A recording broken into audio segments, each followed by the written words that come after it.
Morning বন্ধুরা, স্বপ্নের খোঁজে সুবর্ণা চ্যানেলে তোমাদের সবাইকে সুস্বাগতম। আশা করি তোমরা সবাই খুব ভালো আছো, আমিও ভালো আছি, একদম বিন্দাস। তো তোমাদের সাথে সেদিন যে ভিডিওটা আমি পোস্ট করেছিলাম তাতে আমি বলেছিলাম যে সরি, গলাটা ঠিক নেই। তো বলেছিলাম যে তোমাদের সাথে আমি সমস্ত ব্যাপারটা ক্লিয়ার করব, যে কেন আমি এতদিন এই প্ল্যাটফর্ম থেকে দূরে ছিলাম, তাই তো। তো আজকে চলো সেই কথাটা আমি তোমাদের সামনে ডিসকাস করি। আর আগের দিন যে একটা গানের আমি ব্লগ করেছিলাম, তো সেটার খুব ভালো রেসপন্স পেয়েছি। থ্যাংক ইউ, থ্যাঙ্কস আ লট আমাকে এত ভালোবাসা, এত সাপোর্ট করবার জন্য। তো এরকম আরও ভালো ভালো ভিডিও দেখতে হলে অবশ্যই কিন্তু তোমাদের কি করতে হবে, স্বপ্নের খোঁজে সুবর্ণা চ্যানেলকে লাইক আর সাবস্ক্রাইব করতে হবে। আর হ্যাঁ, কমেন্ট আর শেয়ার করতে কিন্তু ভুলো না। তো যাই হোক, চলে আসছি আমার মেইন কথায়। কেন আমি এতদিন এই ইউটিউব বলো বা ইউটিউবে শর্টস বা লং ভিডিও যাই বলো না কেন আমি দেইনি, তার মূলত একটা কারণ হচ্ছে মানুষ হচ্ছে মেইন কারণ। মানুষ নামটা শুনতেই ছোট্ট হলেও না, এর অর্থটা হচ্ছে খুব জটিল। আর এটা অনেকটা জানো তো, গিরগিটি বা দুমুখো সাপ যেমন বলে, ঠিক সেরকম। ভালো মানুষের সন্ধান পাওয়াটা আজকালকার দিনে সত্যি খুবই টাফ। তো আমি পার্সোনালি যে সিচুয়েশনের মধ্যে দিয়ে ফেস করেছি, সেখান থেকে আমি একটা সময় আমার মনে হয়েছিল যে আমি মানুষের সাথে টোটালি সম্পর্কটাকে না বন্ধ করে দেবো। আমি মেন্টালি বলো ফিজিক্যালি বলো একদম ভেঙে পড়েছিলাম। সেখানে আমাকে সাপোর্ট করবার মতন আমার বাড়ির লোকজন ছিল, আর যার সাপোর্ট ছাড়া আমি হয়তো তোমাদের সামনে আর ফিরতেও পারতাম না, সেটা হচ্ছে মেনলি আমার হাজব্যান্ড সবসময় আমাকে সাপোর্ট করে গেছে, বুঝিয়ে গেছে।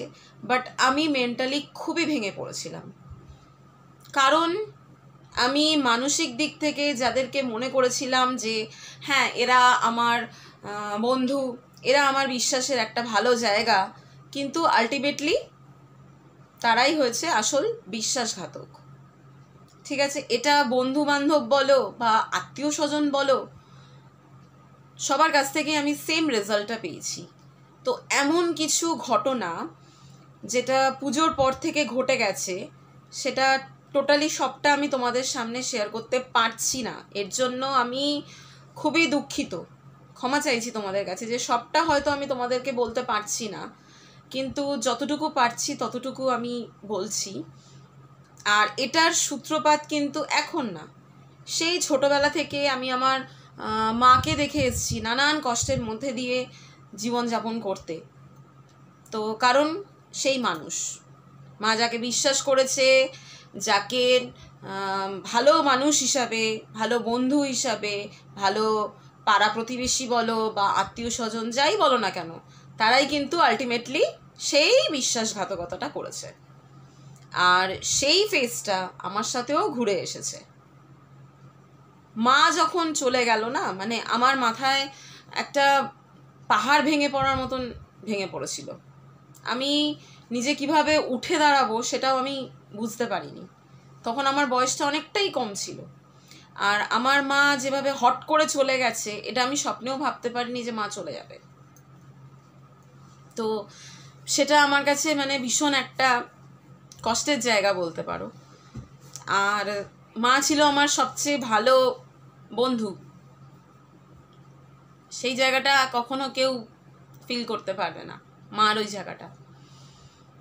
তো সেই যে কষ্ট, সেই কষ্টটা সামলাতে আমাকে অনেকটা সময় লেগেছে। আর এখনো পর্যন্ত না আমি সেই কষ্টটা ভুলতে পারিনি। মানে যে কোনো পরিস্থিতিতে হোক, যেভাবে হোক, আমার মাকে খুব মনে পড়ে। আর এইবারের ধাক্কাটা যেটা আমি খেয়েছি, সেটা হচ্ছে মানে আরো বিকট। ঠিক আছে, আরো বিকট। তো এইভাবে এই পরিস্থিতিতে দাঁড়িয়ে আমি একবার মনে করলাম যে আর সম্পর্ক রাখবো না। মানে আমি একদম ডিপ্রেশনে চলে গেছিলাম, কারোর সাথে কথা বলতাম না, খেতাম না।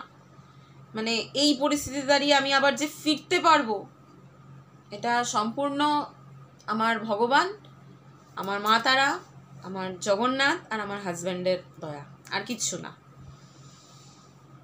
হয়তো তোমাদের মনে হতে পারে অনেক ভারী ভারী কথা আমি আজ বলে ফেলছি, কিন্তু এই জিনিসগুলো যার যার ওপর দিয়ে যায় সেই বুঝতে পারে। তো যারা তোমরা আমাকে আঘাত করেছো, ভেঙে দিয়েছো, তারা খুব মনে প্রাণে চেয়েছিলে যে সুবর্ণা ভেঙে যাক, কিন্তু সুবর্ণা ভাঙেনি। তোমরা চাইলেও সুবর্ণাকে ভাঙতে পারোনি। হ্যাঁ, সুবর্ণা ভাঙেনি, সুবর্ণা আরও শক্ত হয়ে গেছে। আমি আজ মনে প্রাণে চাই, জানো তো, যে আমি যাদের কাছে খারাপ, তো আমি খারাপ, ফাইন, আমি খারাপ হয়েই চলবো, আমি কারোর কাছে আর ভালো হব না। কারণ সমস্ত মানুষ এক না। হ্যাঁ, ব্যতিক্রম নিশ্চয়ই আছে, কিছু কিছু ভালো মানুষ এখনও আছে, কিন্তু তার সংখ্যা খুবই কম। তো আমি মানসিক দিক থেকে একদম এটা গেঁথে নিয়েছি যে আমি খারাপ হয়েই চলবো। আমি কোনো মানুষের সাথে আর সিম্প্যাথি দিয়ে মিশবো না আমি কোনো মানুষের সাথে। ভীষণ আমি জানো তো মানুষের সাথে খুব মানে সহজে আমি অ্যাটাচ হয়ে যাই। আর এতটাই আমি অ্যাটাচ হয়ে যাই না যে আমি মানে তাকে আমার ফ্রেন্ড, তাকে আমার বাবা মা ভাই বোন মানে এরম একটা ভাব নিয়ে আমি তার সাথে মিশি। কিন্তু আলটিমেট রেজাল্ট আমি কি পেয়েছি? আঘাত। তো বারবার ওই আঘাত পেতে পেতে পেতে পেতে না আমি এইবারের শক্ত হয়ে গেছি। আর সেই শক্তটা হওয়ার জন্য হয়তো আমার এই লাস্ট আঘাতটা দরকার ছিল।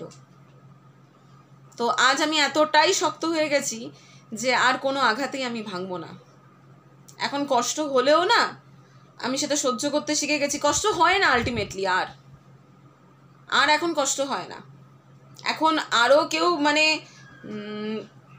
আঘাত দিলে বা কিছু বললে না মনে হয় তার প্রত্যুত্তরটা কখন আমি দেব, পাল্টা আঘাতটা আমি কখন করব। তাই তোমাদেরকে বলে দিচ্ছি, যারা তোমরা আমাকে ভাঙতে চেয়েছো তারা পারোনি। সুবর্ণা আরও স্ট্রং হয়ে গেছে। সেই ছোট্টবেলা থেকে না মাকে লড়াই করতে দেখেছি, তারপরে আমি নিজে লড়াই করতে শিখেছি।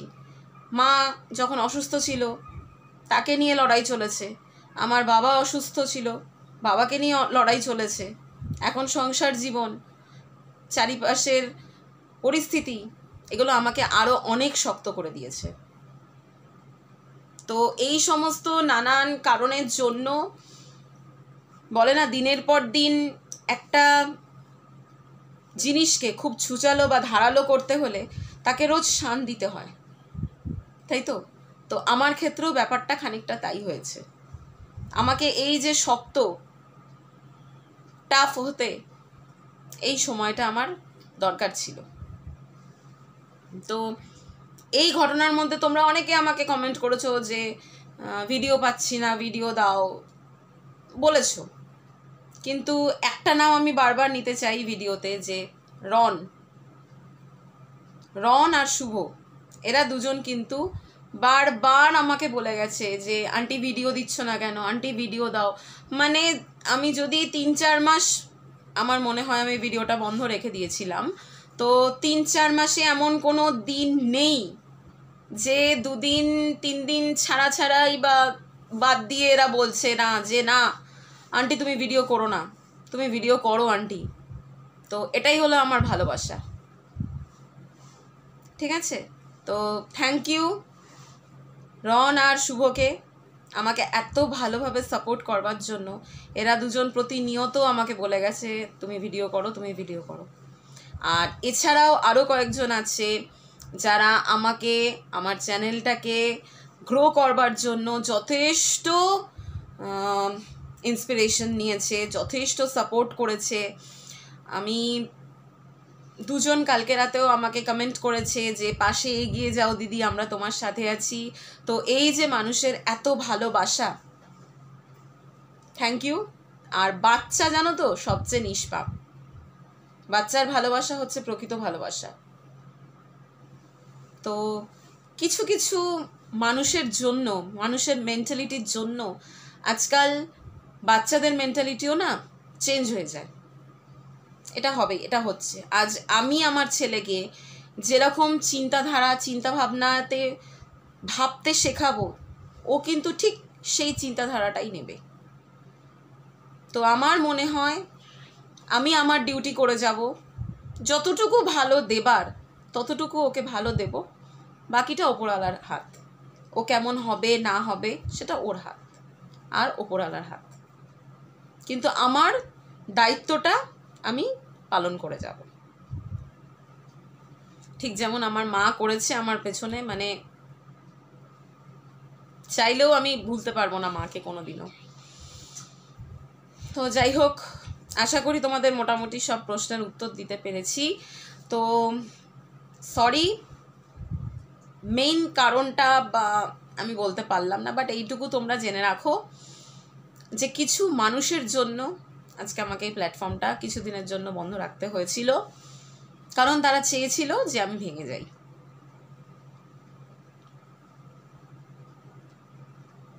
এটাই বাস্তব।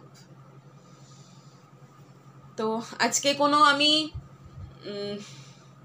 আমার ডেইলি ব্লগ আনিনি, আমি এই ব্লগটাই তোমাদের জন্য রাখলাম।